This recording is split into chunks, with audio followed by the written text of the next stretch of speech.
A'udzu billahi minasy syaithanir rajim. Bismillahirrahmanirrahim.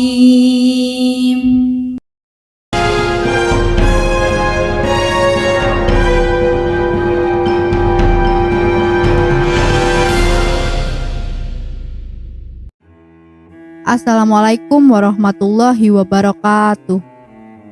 Peristiwa perjalanan Isra Mi'raj Nabi Muhammad SAW menembus langit ketujuh.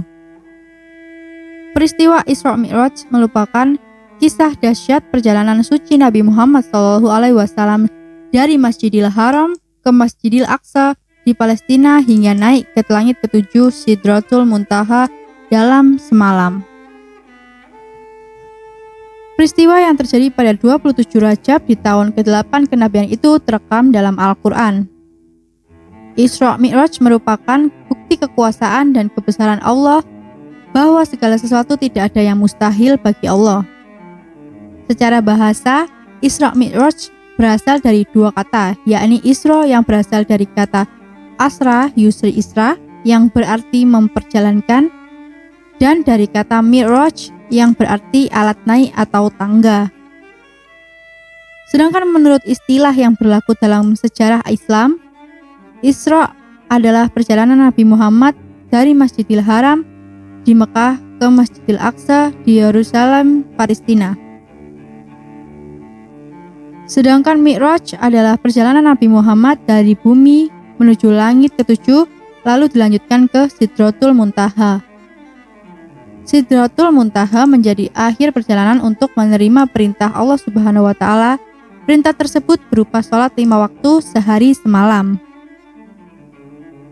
Peristiwa Isra Mi'raj itu diabadikan dalam Al-Quran surat Al-Isra, yang artinya Maha Suci Allah yang telah memperjalankan hambanya pada satu malam dari Masjidil Haram ke Masjidil Aqsa, yang telah kami berkahi sekelilingnya agar kami perlihatkan kepadanya sebagian tanda-tanda kebesaran kami. Sesungguhnya Dia adalah Maha mendengar lagi Maha melihat. Quran Surat Al-Isra ayat 1. Ibnu Katsir menerangkan bahwa Allah Subhanahu wa Ta'ala memulai surat ini dengan mengagungkan dirinya dan menggambarkan kebesaran perannya.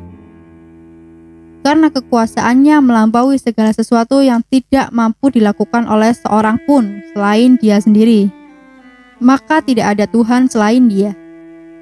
Nabi SAW yang tengah duduk di masjid didatangi malaikat Jibril. Hal ini berdasarkan hadis yang diriwayatkan dari Anas bin Malik. Ketika itu Rasulullah SAW mengalami Isra dari Masjidil Haram.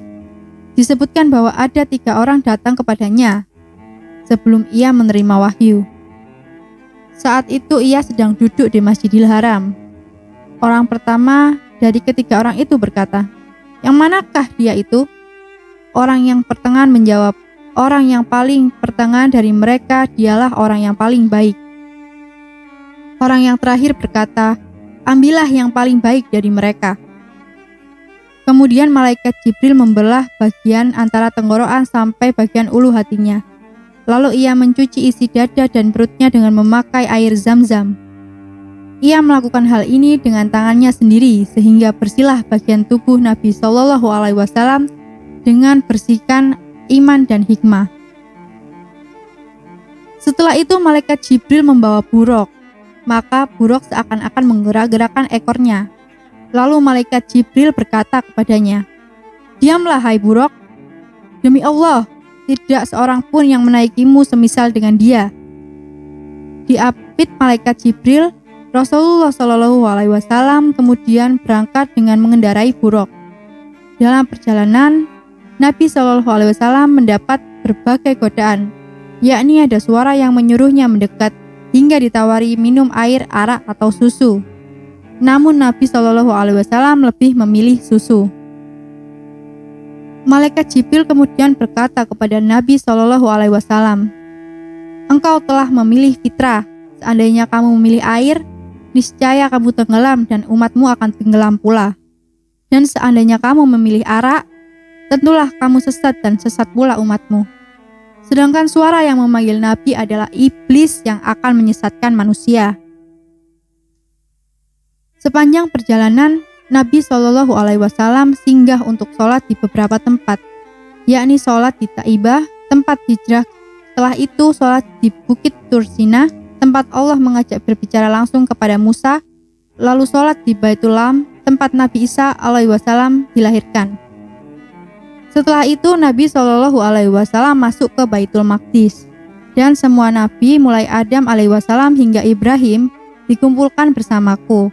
Lalu malaikat Jibril meminta Nabi menjadi imam para Nabi. Kemudian setelah selesai sholat, Nabi Shallallahu Alaihi Wasallam dibawa Jibril naik ke langit pertama dan bertemu dengan Adam alaihi wasallam. Setelah itu naik ke langit kedua, bertemu Nabi Isa dan Yahya alaihi wasallam.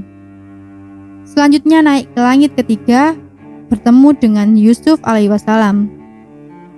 Nabi Shallallahu Alaihi Wasallam lalu naik ke langit keempat dan bertemu dengan Harun alaihi wasallam. Di langit kelima, Nabi bertemu dengan Idris alaihi wasallam, dan di langit keenam bertemu dengan Nabi Musa alaihi wasallam. Jibril lalu membawa Nabi Shallallahu Alaihi Wasallam naik ke langit yang ketujuh dan bertemu dengan Nabi Ibrahim alaihi wasallam hingga puncaknya dan sampailah ke Sidratul Muntaha. Lalu di Sidratul Muntaha Nabi Shallallahu Alaihi Wasallam melihat cahaya, lalu Nabi menyungkur bersujud. Di tempat itu Nabi mendapat perintah sholat 50 waktu. Lalu setelah itu Nabi dan membawa perintah itu hingga sampai ke tempat Musa. Musa bertanya, "Hei Muhammad, apakah yang telah difardukan Tuhanmu atas umatmu?" Lalu Muhammad menjawab, 50 sholat. Musa berkata, "Sesungguhnya engkau tidak akan mampu mengerjakannya, begitu pula umatmu. Maka kembalilah kepada Tuhanmu dan memintalah keringanan darinya." Lalu Nabi kemudian kembali menghadap Allah dan mendapat keringanan 10 kali sholat. Musa berkata, "Kembalilah kepada Tuhanmu dan mintalah keringanan darinya, karena sesungguhnya dia pernah memfardukan atas kaum Bani Israel 2 kali sholat dan ternyata mereka tidak mampu mengerjakannya." Lalu Nabi Shallallahu Alaihi Wasallam kembali meminta keringanan lagi kepadanya, tetapi Allah Subhanahu Wa Taala berfirman, "Sesungguhnya sejak aku menciptakan langit dan bumi, aku telah memfardukan sholat 5 waktu atas kamu dan umatmu. Sholat 5 waktu sama pahalanya dengan sholat 50 waktu. Maka kerjakan sholat 5 waktu itu olehmu dan umatmu." Nabi Shallallahu Alaihi Wasallam mengetahui bahwa keputusan dari Allah yang menetapkan sholat 5 waktu itu merupakan suatu keharusan. Karena itu, Nabi Shallallahu Alaihi Wasallam tidak mau kembali meminta keringanan lagi. Lalu Jibril lantas membawaku sampai ke Sidratul Muntaha dan diselimuti dengan warna-warni yang aku tidak tahu benda apakah itu. Kemudian aku dimasukkan ke dalam surga. Ternyata di dalamnya banyak kuba-kuba terbuat dari mutiara dan tanahnya dari minyak kasturi. Haji riwayat Bukhari, nomor 349 Fathul Bari. Begitulah perjalanan Isra Mi'raj Nabi Muhammad Shallallahu Alaihi Wasallam menembus langit ketujuh. Mari kita bacakan sholawat untuk Nabi besar kita. Allahumma sholli ala Sayyidina Muhammad wa ala ali Sayyidina Muhammad. Yang artinya, ya Allah, berilah sholawat kepada Nabi Muhammad Shallallahu Alaihi Wasallam dan kepada keluarga Nabi Muhammad Shallallahu Alaihi Wasallam. Terima kasih sudah menonton cerita singkat perjalanan Isra Mi'raj Nabi Muhammad Shallallahu Alaihi Wasallam. Kisah apalagi yang kalian ingin kita bawakan, tulislah di kolom komentar wahai sahabatku. Dan jangan lupa untuk mendukung channel ini dengan cara like dan subscribe. Assalamualaikum warahmatullahi wabarakatuh.